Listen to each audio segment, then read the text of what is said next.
Oh, we are okay. We're good. All right. So, hey, Facebook. This is Andre. Just wanted to kind of touch base and see how everybody was. We've been doing these sessions right around this time to kind of have some conversations about diversity and inclusion. We're going to talk a little bit about this idea of beyond race talk, building inclusion, right? So first, let's be really clear about what race is, right?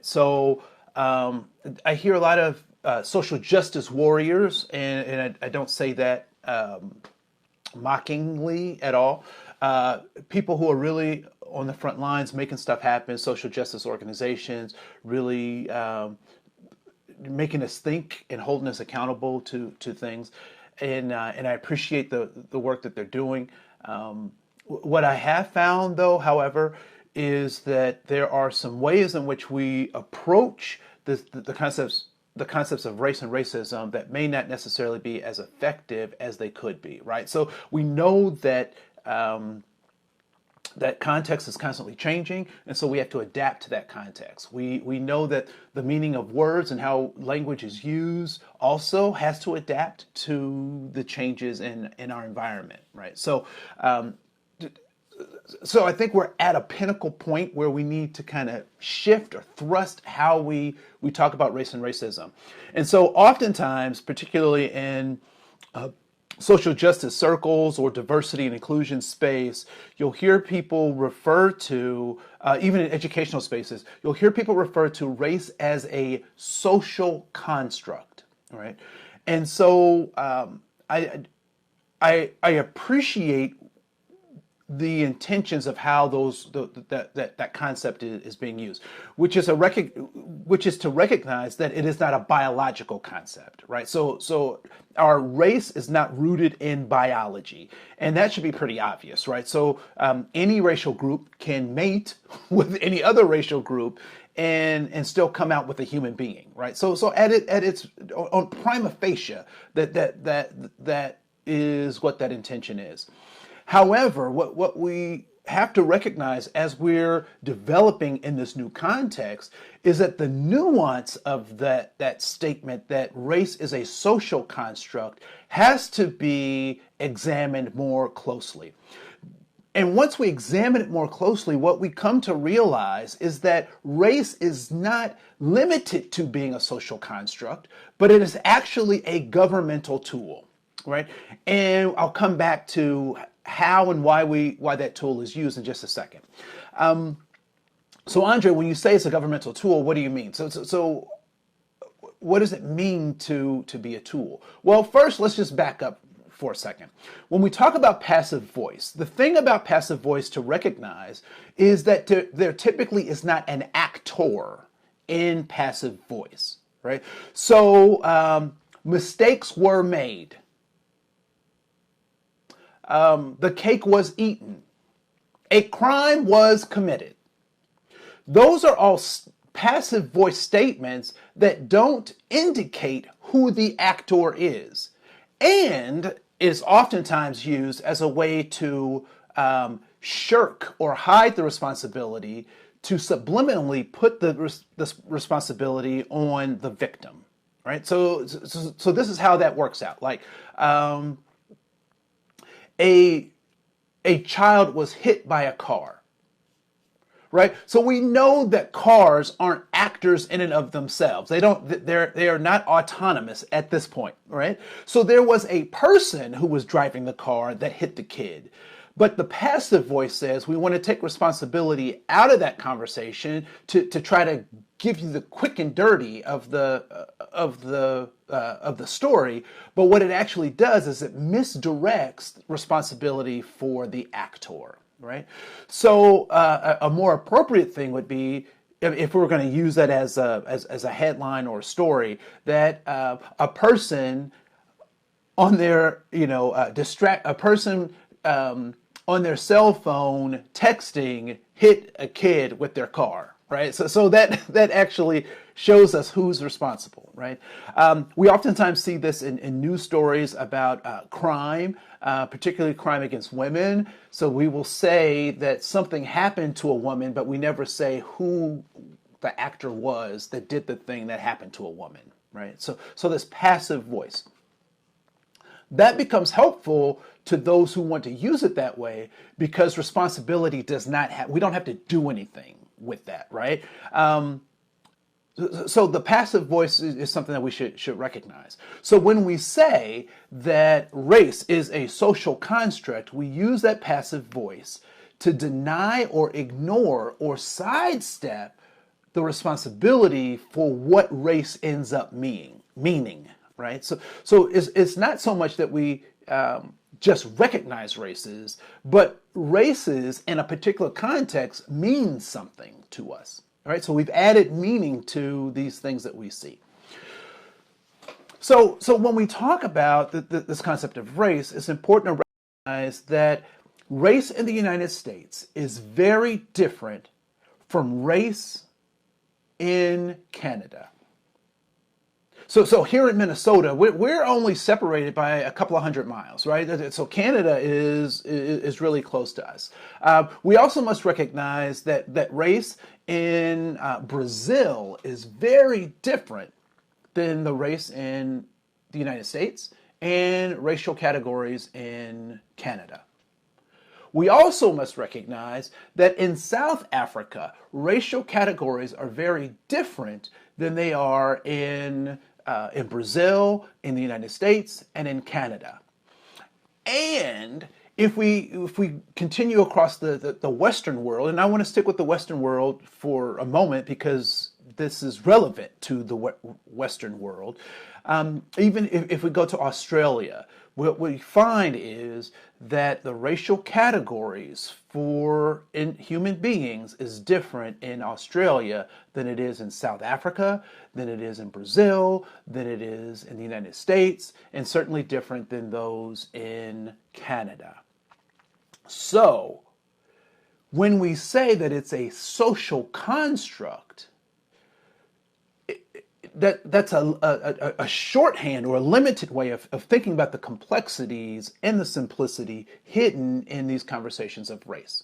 So when we talk about race, what I want us to recognize is, so first of all, I named some nation states. And those nation states are very different because they have different contexts, they have different histories, they have different stories that they tell about the conquerors and the conquered, right? So they're very different, but they all have autonomy. Each one of those nation states that I mentioned has autonomy, and we UK, Germany, Russia. We can go to the Middle East. We can talk about all sorts of different places because they have autonomy. So what that autonomy does is it allows them to define things they see as a necessity, right? So right now we're in a moment in history where we're doing our census. Why is that important? The census is important because it gives a number and account for taxing purposes, for representation purposes, and it also gives us a decent sense of who is in our country, right? Like what kinds of goods and ways should we be thinking is helpful when we have our census. But the census is interesting because it's not based on science. It is based on what the country that holds the census thinks is important, or asks important, or is trying to gain from the body of individuals that it has responsibility for, and in some ways has ownership over, right? So I think it's interesting if I was in another country and the United States, for all intents and purposes, wanted to get me, they would send for me, right? They'd send someone from the consulate and say, Andre, let's go. And then I get the thing and they bring me home, right? Because I'm a member. So so the United States has some responsibilities, but I have responsibilities to the United States as well. Rabbit trail. So race is not limited to a social construct. It is also a governmental construct that becomes a political construct. So when we start to whittle this stuff down, these things become important. Andre, why are you taking us through all this conversation? Well, if we don't understand race rightly, we can't understand how to get beyond race rightly and have conversations that are inclusive of everyone. So race then becomes, as a part of a governmental system, it becomes a part of a political system, because we know that politics is the activity of people within a particular structure, right? So it becomes a political piece. So when we start talking about race, we also recognize that race becomes currency in a system of racism. Okay, I know I might say this, right? So race is currency in a racist system. What do you mean by that? What I'd like for you to do is just think about any of the measurements of what it means to be a racial construct in the United States. Where do we go to recognize the impact of race and racism on groups of people? What are some of those indicators that, so folks will say education is an indicator, right? People will say participation is an indicator, the number of people who participate in a given kind of social structure, right? But most of those are tied to the indicator of money. And so what I'm suggesting is that in a racist system, race becomes currency, and that each so-called denomination in that racist structure has a particular worth that it has been granted and given. Now, here is the thing that's really interesting. The dollars that we hold in our hands are no more worth the paper that it's printed on, right? As a matter of fact, in some cases, the paper that is printed on is worth more than the, no, I'm just teasing. But it's the idea of the dollar that allows us to do commerce. And what I would suggest is that it is the idea around what race is and who holds or maintains a race that actually gives us access and power in a particular context, right? So race is, and so it's the idea of race that allows people to think that they either have privilege, to give people privilege or access. It's the idea of a thing, right? So there are countless numbers, and maybe in another video I'll give some examples of people who were biologically born into one race, but because they could pass, lived as another race and got all the benefits of that other race, right? And other people who were born into a particular race, but because they did not fit all of the features that particular so-called race appreciated, did not get the benefits of those things, right? So we about that. So if we're going to get beyond, talk a little bit more about what race talk is, we have to recognize that these racial constructs and the behaviors that we attribute to specific or particular races is just an illusion that we have to pierce through, right? So I want you, here's an experiment that I want you to try with me, right? I want you to think about a negative stereotype about another group of people. A negative stereotype. You don't have to say it. I prefer that you didn't, right? But I want you to think about, what is a negative stereotype about another group of people? All right? You got some of those? So one, those people drink too much, those people steal, those people aren't articulate, so forth and so on, right? So just go down the list. Now, what I'd like for you to do is to take your hands and place them firmly on your family tree. And I want you to shake your family tree. And I want you to ask this next question. Those negative stereotypes that you have about, Is there anyone who falls out of your family tree that also has those same negative traits, right? I would suggest that probably for most of us, we have people in our own family that have negative traits that we would say are part of some other group's activities, right? So what's the learning? The learning is whatever we can say about another group of people, we can also say about our own group of people, and probably it would be okay to say that we might even see that in our own families, right? So we're so much more alike than we're different, but our difference obstacle illusions, artificial barriers to authentic human relationships, obstacles, right?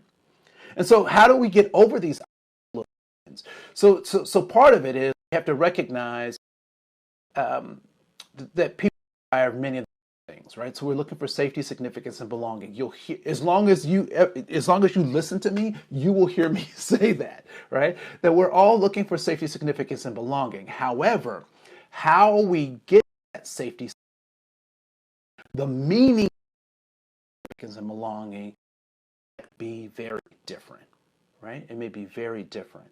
And so when we think about the fact that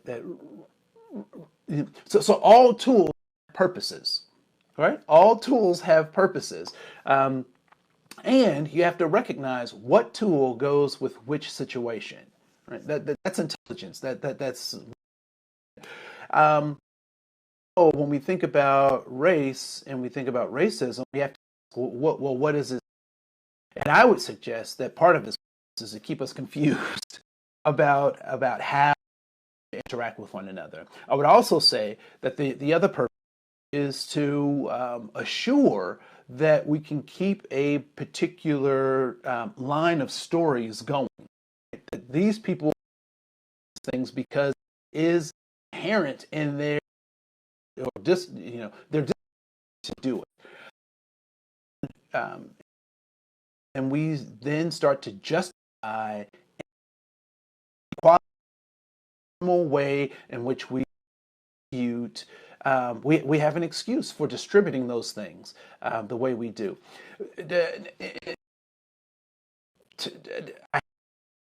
Let me just say this. Because in the United States specifically, we operate with these kind of dualities, right? So while the Declaration of Independence and the Constitution were being people and saying those things,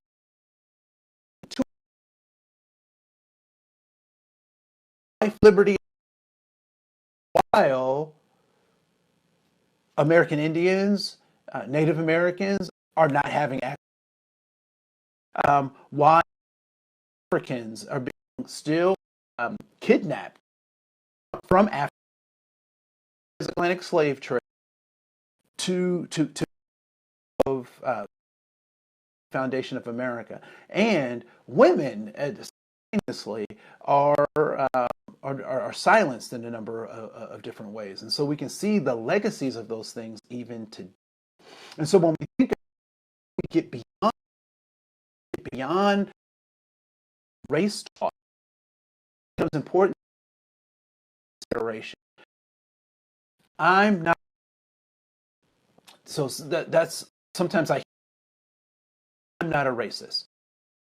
My grandparents were slaves. We weren't a part. Got it. Good. Got it. I would also say spend money in the United States. Then I would say as have money, you capitalist. So if you use money in the capitalist system, participate in the activities of capitalism, you are, because of denomination to you, and sometimes not it's a use a, but you participate in the system and participation, you are a capitalist, right? So if in another context, so let's say we were in a socialist or even a communistic country, all my put me under the place a capitalist because I with this society. I may not be well in this thing, but I'm a capitalist, right? Supply and demand. I'm simultaneous. It's true. It is true. I'm also racist. Okay, I know I'm going to get a say no. Racist, but can I not be a capitalist in a capitalist society? I'd like to see somebody explain that in the chat room, right? So much is a capitalist, even though I don't, I mean, to all those actions in which I'm capitalist. Same goes racist. So what I'm saying is that we all, because we operate in a system. How, Andre, what's the way we have for trying to defend racism? The question becomes, if I am racist, in what ways am I racist? So now I can start to be critical about my own thinking, about my own analyze what I'm doing as a off the right. So if we start in what ways am I using my ways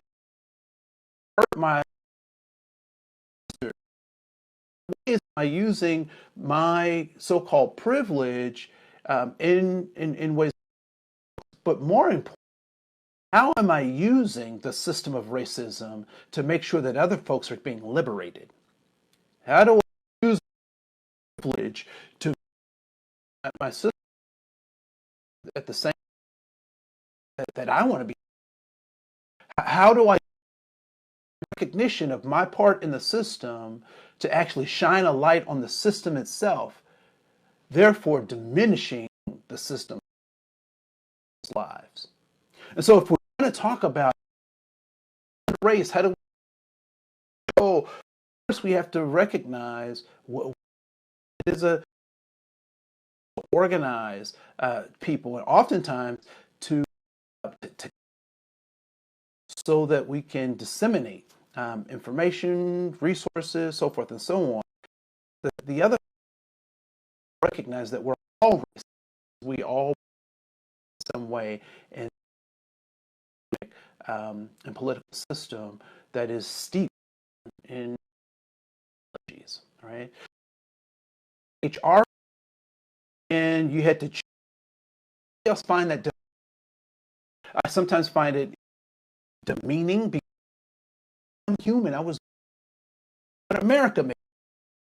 I was born in if I was born in the Dominican else. If I was born in Spain, that would be something. I'd be to Detroit. But I do want a sophisticated way that we think about these things, right? And so to get racism, we have to rightly for. And if you're interested in more, we'll talk more. Just on my website here because I think, and so I'm going to leave it there. But next time,